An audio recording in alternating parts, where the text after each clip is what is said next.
On line سے بہت عرصے سے وابستہ ہوں، bbc.urdu.com سے، تو لیکن جو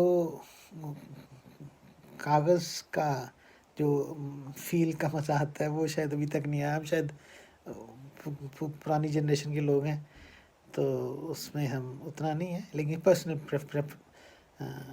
پریفرنس ہے. تو یس، ہر ایک کا اپنا مزہ ہے، لیکن یہ ہے کہ آپ کدھر ہیں، کیا کر رہے ہیں اور کیسا کر رہے ہیں. تو یہ شاید میرا خیال ہے کہ شاید یہ آپ کے سوال کا جواب ہو. عارف شمیم صاحب، چند مہینے پہلے آپ کے قلم کا ایک نیا منفرد چہرہ ہمارے سامنے آیا ہے ناول نگار کی حیثیت سے، اور وہ بھی انگریزی novel the Amir is death. یہ جو آپ نے ناول لکھا ہے، واقعی یہ بہت حقیقت کے قریب ہے ہمارے ملک اور ہمارے پڑوسی ملک کے حوالے سے. تو آپ نے اس خاص موضوع ہی کا کیوں انتخاب کیا؟ موضوع تو اور بہت سے ہیں ہمارے ارد گرد کی دنیا میں، یا آپ نے سماجی بھلائی کو سامنے رکھتے ہوئے نوجوان تعلیم یافتہ طبقے کو متوجہ کیا ہے؟ کچھ اپنے ان 4 کرداروں کے بارے میں بتائیے جو یہ اس پورے ناول کے گرد گھومتے ہیں. جی شارق صاحب، دا امیر از ڈیڈ جو ہے، جو ناول میرا پہلا ناول ہے، اس کو اگر میں اب، کیونکہ آبویسلی پہلا ناول ہوتا ہے نا، تو پہلے بچے کی طرح ہی ہوتا ہے آپ کا، تو آپ کو اس سے بہت پیار ہوتا ہے، وہ جیسا بھی ہو. اس میں ہر اوبیسلی ناول کے متعلق کہا جاتا ہے کہ وہ رائٹر کے لیے تو وہ کبھی کمپلیٹ نہیں ہوتا، وہ ہمیشہ اس میں سے ڈھونڈتا رہتا ہے کچھ نہ کچھ کہ یہ بھی کیا جا سکتا تھا، یہ بھی کیا جا سکتا تھا، یہ بھی کیا جا سکتا تھا. تو جب میں نے یہ ناول لکھا تو شروع میں نے اس کو آن لائن چھپوایا، کیونکہ انڈیا میں بہت زیادہ آن لائن پڑھنے کا رجحان پاکستان سے زیادہ تھا، اور آن لائن پڑھنے کا تو ایک تجربہ تھا. ڈیجیٹل، پوری دنیا ڈیجیٹل ہو رہی تھی، تو میں نے بھی سوچا. تو وہ ادھر جگن ناتھ بکس ہیں تو ان کو بھیجا، اپنا سبمیشن بھیجا، تو وہ ایکسیپٹ ہو گیا. تو وہ اس طرح ادھر چھپا. یہ 2017 کی بات ہے، لیٹ. تو اس کے بعد کانٹریکٹ تھا، تو کانٹریکٹ میں جب کانٹریکٹ سے باہر آیا تو میں نے پرنٹ سوچا. یہ تھا کہ پرنٹ کیونکہ پاکستان کے متعلق تھا، تو بہت سارے لوگ جو میں نے ناول انڈیا میں لکھا وہ خرید نہیں سکے پاکستان سے، کیونکہ جو آن لائن کریڈٹ کارڈ استعمال کرنا اور یہ وہ پاکستانیوں کے لیے مسئلہ تھا انڈیا میں. اور یہ تو بہت سارے لوگوں نے مجھے کمپلین کی کہ یار یہ تو مسئلہ ہے، اور تو یہ ہو نہیں رہا. تو ڈس اپوائنٹمنٹ تھی کہ جن لوگوں کو پڑھنا چاہیے تھا انہوں نے نہیں پڑھا، جن کے متعلق تھا انہوں نے نہیں پڑھا، اور I wanted it to be read in Pakistan. So next جو تھا وہ میں نے کچھ اور نہیں سوچا، میں نے سیدھا یہی سوچا کہ پاکستان میں اس کو چھپواتا ہوں. تو آئی میٹ اے پبلشر ان پاکستان، وہی اگریڈ، تو وہ ادھر چھپا. تو بہت زیادہ تعداد میں نہیں چھاپا شروع میں، لیکن جو اچھی جو حوصلہ افزا بات تھی وہ یہ تھی کہ یہ پہلے مہینے میں ہی یہ بک گیا، سولڈ آؤٹ. تو یہ اچھی بھی ہے بری بھی ہے، کیونکہ لوگ اب پوچھتے ہیں کہ ناول خریدنا ہے تو ناول نہیں ملتا. تو وہ پبلشرز نے جب بات ہوئی تھی لاسٹ، انہوں نے کہا تھا کہ ہم اپنا اس کے سیکنڈ ایڈیشن کے متعلق بات کریں گے. تو کیونکہ کووڈ کی وجہ سے ہر چیز ڈیلے، یہ کرونا وائرس کی وجہ سے نہ میں پاکستان گیا جب ناول آیا، نہ اس کو لانچ کیا ادھر، اس طرح آن لائن ہی کیا. تو یہ ہے.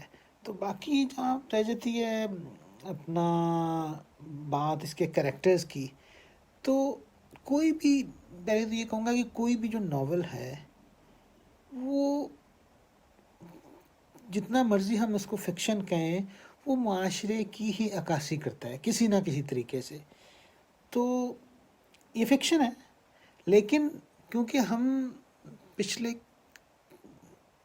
بہت عرصے سے، اب تو کہوں گا افغانستان کی جب سے وار ہے اسی سے ریلیٹڈ ہی میں تو یہ کہہ دوں گا سارا، کہ کئی دہائیوں سے ہم یہ کسی نہ کسی فرنٹ پہ کوئی نہ کوئی جنگ لڑ رہے ہیں. تو افغانستان میں افغان، اور پھر مہاجرین ادھر آئے، اور پھر مجاہدین ہو گئے، تو یہ سارا مجاہدین کے بعد یہ طالبان اور سارا، تو یہ تو ہم نے دیکھا ہے، اور ہم یہ نہیں کہہ سکتے کہ یہ بارڈر سے پرے کی جنگ تھی، نہیں۔ اور اس کے بعد جب یہ ایک تحریک کی شکل اختیار کر گئی، تو اس میں پھر پاکستان تو زد میں تھا ہی پہلے، لیکن پھر زیادہ بری طریقے سے آ گیا، اور اس کا نقصان اندر عوام کو، لوگوں کو ہونے لگا۔ تو وہ ہر ایک کا نقصان تھا، وہ چاہے ڈائریکٹلی افیکٹ ہوا ہو یا نہ ہوا ہو۔ تو میرے ناول کے جو کردار ہیں، جتنے بھی کردار ہیں، وہ اسی کی پیداوار ہیں۔ تو اگر عام میں بتاؤں کہ اس میں 4 مین کردار ہیں۔ ایک امیر نصرت ہے جو کہ پروٹیگنسٹ ہے اور جس پہ بیسڈ ہے ناول، اور باقی 3 اس کے آپ باڈی گارڈز کہہ لیں، یا اس کے ایسے بندے جو کسی نہ کسی وجہ سے انفلوئنس ہو کے انہوں نے اپنے آپ کو خود کش بمباروں کے طور پہ پیش کیا، جس طرح وہ ان کو یہ بتایا یہ گیا تھا کہ یہ جہاد ہے، اور اس میں اپنی زندگی وقف کرنا اور سب کچھ چھوڑ دینا، یہ بہت زیادہ یہ ایک ثواب کا کام ہے۔ اب جس طرح ہر کوئی زندگی میں اپنی چوائسیز بناتا ہے، اور یہ ہم سب، یہ نہیں ہے کہ صرف یہ 4 کردار تھے، ہم سب، ہمارے پاس آپشن ہوتا ہے کہ ہم نے کیا چوز کرنا ہے کئی دفعہ، ٹھیک ہے؟ کئی دفعہ فورس بھی ہوتی ہیں چوائسیز، لیکن پھر بھی ہمارے آپشن ہوتا ہے، میں یہ انسسٹ کروں گا کہ یہ، تو انہوں نے یہ چوز کیا کسی نہ کسی وجہ سے۔ میں 1 بائی 1 شروع ہوں تو اس میں ایک کریکٹر ہے عاصم کا، جو پڑھا لکھا لندن کا لڑکا ہے، بڑا پڑھا لکھا ہے، اچھے انسٹیٹیوشن میں پڑھتا ہے، ادھر سے پڑھا، اور بڑا برائٹ، ہسٹری کا جانتا تھا، یہ وہ، تو لیکن جو کہتے ہیں نا کہ آگہی بھی ایک بہت بڑا مسئلہ ہے، تو اس کو آگہی کا مسئلہ بھی ہوا کہ جو گلف وار ہو رہی تھی، تو اس کو یہ لگا کہ یہ زیادتی ہو رہی ہے بہت، بلکہ جو کہ آبویسلی کوئی بھی باشعور آدمی کہے گا، لیکن جو اس نے طریقہ اس نے اس کو ڈھونڈا اس زیادتی کا ازالہ کرنے کے لیے یا اپنا کنٹریبیوٹ کرنے کے لیے، اس نے وہ انسٹیڈ آف اویئرنیس اس نے سوچا کہ میں اگر اپنی جان اللہ کے لیے سیکریفائس کروں گا تو وہ بھی ایک میری طرف سے ایک حصہ ہوگی۔ تو یہ اس کی کانٹراڈکشن اس کی پرسنالٹی میں تھی۔ تو کانٹراڈکشن اب کیونکہ فکشن میں آپ کے پاس چیز ہوتا ہے کہ آپ کسی، جو کہتے ہیں نا، آپ اتنی لبرٹی ہوتی ہے کہ آپ کچھ بہت ساری دوسری چیزوں کا بھی سہارا لیتے ہیں۔ تو میں نے اس کی کانٹراڈکشن اس کے کریکٹر کو ڈیولپ کرنے کے لیے اس کی وہ دکھائی ہے، اس کی اور اس کی بیوی کی بھی، تو جو کہ اکثر اگر آپ نے پڑھا ہے ناول تو اس میں وہ خطوط کی شکل میں آتی ہے کہ ان کو سمجھ نہیں آ رہا دونوں میاں بیوی کو کہ صحیح کیا ہے، ان کے لیے صحیح کیا ہے۔ وہ جو یہ کر رہے ہیں وہ اسے بھی غلط سمجھتے ہیں کسی نہ کسی لیول پہ، لیکن وہ اب اس کی بیوی نے اس کو اجازت دی ہے، اور وہ ادھر اپنے آپ کو جہاد کے لیے، تو اس کو یہ لگا کہ افغانستان، وزیرستان پاکستان کا ایک ایسا علاقہ ہے جہاں پہ یہ اس کی جو کاز ہے وہ اس کو ایک وہ مل سکتی ہے، ایک جس کو کہتے ہیں نا اگنائٹ ہو سکتی ہے اس کو، اور وہاں سے وہ شروع کر سکتا ہے۔ پاکستانی اوریجن کے اس کے پیرنٹس ہیں، تو یہ اب ناول پڑھیں گے تو باقی ہے۔ تو یہ ایک ہے عاصم۔ دوسرا ایک ہے جو ازبک ہے، وہ اس کا نام ہے یاشر۔ اب جو نام بھی میں نے یہ جب رکھے تو یہ اگر ان کی آپ ترجمے دیکھیں، ناموں کے مطلب دیکھیں، تو وہ کریکٹرز کو بھی بتاتے ہیں۔ تو یاشر جب آیا تو وہ بھی ایک پڑھا لکھا ہے، فرغانہ ویلی کا ایک لڑکا تھا جوان، جو کہ کسی نہ کسی طریقے سے اس میں آپ اس کو کہہ لیں کہ جو سوویت انفلوئنس ہے وہ ابھی تک، یہ سینٹرل ایشین جتنی بھی ریاستیں ہیں ان پہ ابھی بھی وہ ہے، جو ان کے ساتھ ظلم ہوا، جو جبر ہوا، جو مذہب کو اپنا روکنے، کمیونسٹ دور میں مذہب پہ جو پابندیاں تھیں، تو وہ سارا بھی کسی نہ کسی طریقے سے جو ایک دباؤ ہے وہ معاشرے میں وہ نظر آتا ہے کسی نہ کسی لیول پہ. تو وہ بھی اسی کی ایک پیداوار تھا جو کہ ایک مفتی کا بیٹا ہے. اب یہاں پہ بھی آپ کو میں جو کہہ رہا ہوں نا کہ وہ جو ایک اس جبر کے بعد کا ایک ہے وہ ایک دور ہے. تو وہاں جب وہ اس کو ادھر کسی نہ کسی طریقے سے ایسے حالات کا سامنا کرنا پڑتا کہ اس کو بھاگنا پڑتا ادھر سے، کیونکہ وہ اگر نہیں بھاگے گا تو مار دیا جائے گا، کیونکہ وہ مفتی کا بیٹا ہے. تو اب وہ ادھر سے بھاگتا ہے اور پھر ہوتے ہوتے وہ کسی طریقے سے وزیرستان پہنچتا ہے.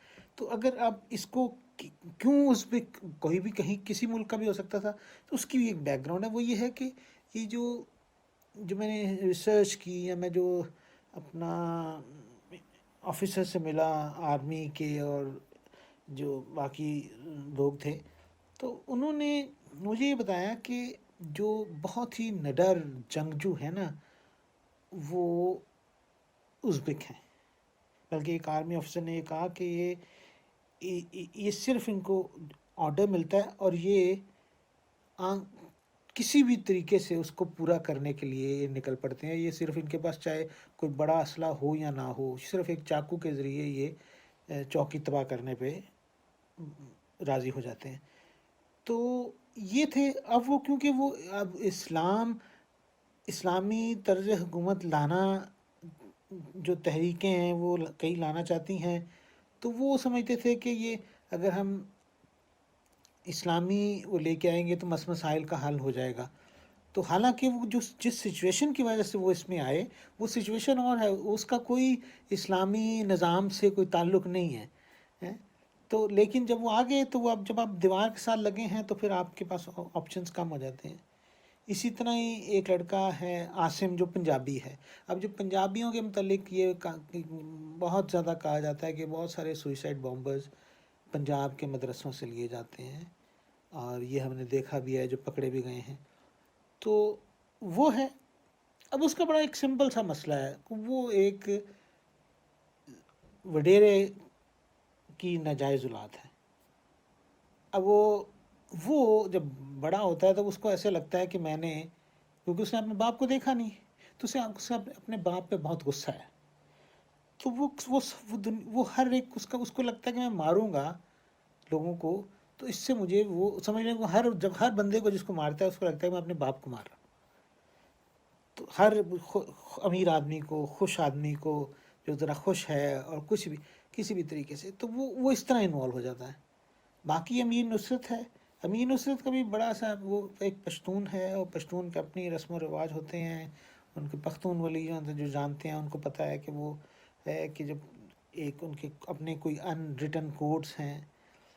تو اس نے بڑا سمپل سا ہے، اس نے اس کی اپ برنگنگ تو اس طرح ہی ہوئی، لیکن وہ بھی پنجاب یونیورسٹی کا پڑھا.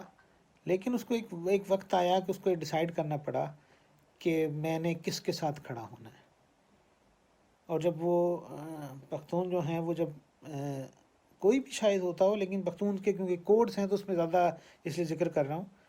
تو وہ اس نے کہا کہ بھی اب میرا یہ فیصلہ ہے کہ میں اپنا ان کے لیے ہی اپنی زندگی وقف کر دوں گا. اب یہ تو 4 کریکٹرز ہیں، ان پہ سارا ناول میں نے ویو کیا ہے، اور یہ کس طرح ان کا اینڈ ہوتا ہے وہ بھی بتایا. اب جو ناول کا نام ہے نا، اصل میں اگر آپ نام غور سے پڑھیں نا تو اس میں ہی پورا ناول ہے. اس کا نام ہی اسی لیے یہ رکھا ہے کہ یہ پورے ناول کو ایکسپلین کرتا ہے. کیونکہ ہوا یہ کہ میں ایک ریسرچ کر رہا تھا،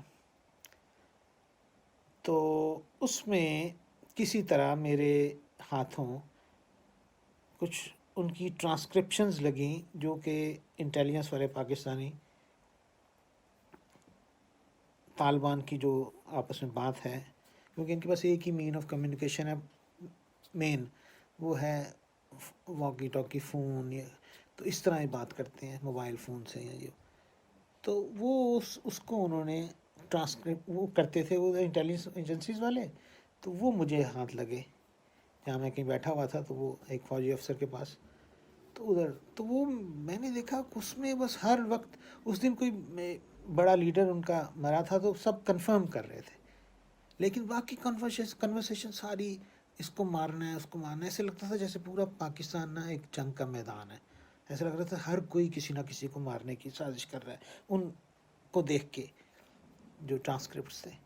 تو وہ میں نے پڑھے ایز اے جرنلسٹ، میں نے سوچا کہ اسٹوری لکھوں گا، دین اس کو ہوتے ہوتے ڈیولپ کرتے کرتے مجھے اس کا یہ آئیڈیا ہے ناول لکھنے کا، تو میں نے اس کو بنایا۔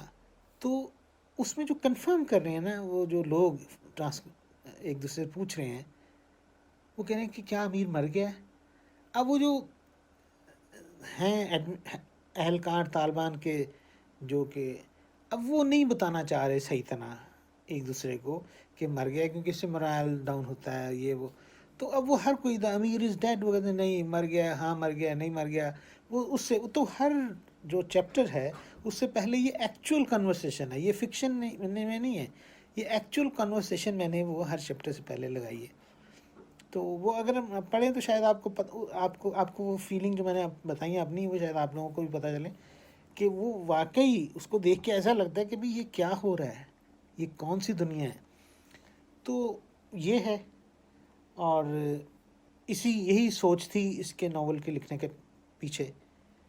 تو میرا خیال ہے کہ اگر آپ باقی میں اب ساری کہانی نہیں سناؤں گا، کیونکہ وہ جو ناول پڑھیں گے ان کا جو ہے نا ان کا مزہ خراب ہو جائے گا۔ عارف صاحب، انگریزی میں پڑھنے والوں نے ناول تو آپ کا پسند کیا ہی ہے، بہت بڑی اردو پڑھنے والوں کی تعداد اس انتظار میں ہے کہ یہ اردو میں اس کی اشاعت ہو اور ان تک پہنچے۔ آپ کا ناول راولپنڈی میں بھی بڑا دلچسپی سے پڑھا گیا ہے، تو کیا آپ اس کو جلد از جلد اردو میں پبلشنگ اس کی کرائیں گے؟ اور میں سمجھتا ہوں کہ اردو پڑھنے والے اور سمجھنے والے صرف پاکستان میں ہی نہیں بلکہ اوورسیز میں بھی ہیں، اور وہ اس انتظار میں ہیں کہ اس کی اردو میں جلد ان کے پاس آئے۔ باقی جہاں تک تعلق ہے جو اردو میں ناول کا آنے کا، وہ پبلشر نے کہا ہے مجھے کہ اگر یہ سوچ سکتے ہیں، لیکن ایسی کوئی بھی ڈیل نہیں کوئی سائن ہوئی، تو باقی اس کی ڈیمانڈ ہے۔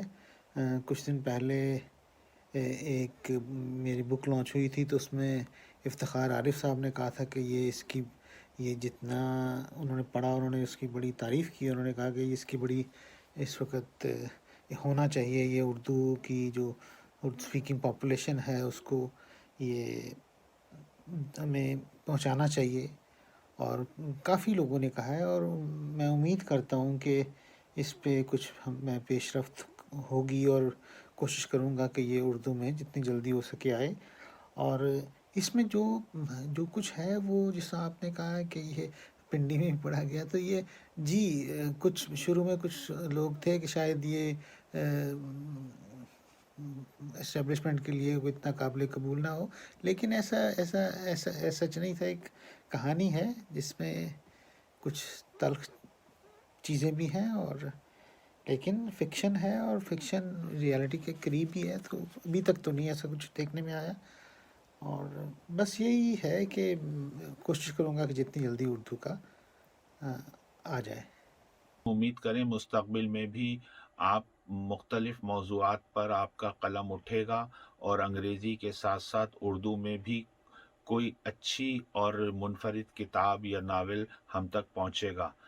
ماشاءاللہ آپ نے ماسٹرز بھی سوشیولوجی میں کیا ہے، اور سماجی مسائل کو اجاگر کرنا آپ بخوبی جانتے ہیں، تو ہم چاہیں گے کہ جناب یہ سلسلہ جاری رہے، اور آئندہ بھی آپ کی کوئی اچھی سی کتاب قاری تک پہنچے یا ناول، لیکن انگریزی کے ساتھ ساتھ اردو میں ضرور آئے، تاکہ یہ بہت سارے خاص طور پہ پاکستان میں رہنے والے لوگوں تک آپ کی تحریر، جو آپ کا ایک منفرد انداز ہے تحریر کرنے کا، وہ ہم تک پہنچے۔ جی جیسا کہ میں نے پہلے بھی کہا ہے کہ اپنی پوری کوشش کروں گا کہ اس کا کوئی اردو ورژن جتنی جلدی ہو سکے آئے، لیکن اس سے زیادہ جتنی آپ لوگوں نے اس کی حوصلہ افزائی کی ہے میرے اس ناول کی، تو اس حساب سے میرا تو ہے خیال کہ اس کی تو ٹرانسلیشن والی کاپی تو آئے گی جب بھی، اور اردو میں لکھا جائے. ہاں، انگلش میں تو ہے ہی، وہ تو میں کمفرٹیبل ہوتا ہوں، لیکن اردو میں ناول لکھا جائے. اور جو ذرا کوشش یہ کروں گا کہ تھوڑا سا ہٹ کے ہو، جس طرح میں نے یہ کوشش کی کہ اس ٹاپک پہ لکھوں جس پہ بہت کم لکھا گیا، خاص کر وزیرستان پہ فکشن میری نظر سے نہیں گزرا تھا جب میں نے لکھنا یہ شروع کیا. تو ضرور اس میں اب کوشش کروں گا کہ اردو میں کچھ چیز لکھوں، اور اگر کسی پبلشر کو وہ قابل قبول ہوئی تو ضرور وہ آپ لوگوں تک پہنچے گی.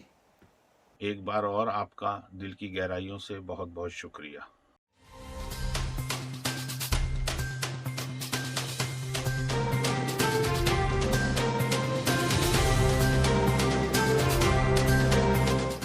او پی ٹی وی کی فخریہ پیشکش، دنیا بھر میں آباد پاکستانیوں کی ترقی و کامرانی پر مبنی پروگرام. پاکستان کو ترقی کی راہ پر گامزن کرنے کے لیے دنیا بھر میں پاکستانی متحرک اور تیار. دنیا بھر کے ملکوں میں پاکستانی کا ان کی ترقی میں حصہ دیکھیے. بین الاقوامی منظر میں پاکستانیوں کا سماجی، سیاسی، تجارتی اور مذہبی امور میں بھرپور کردار.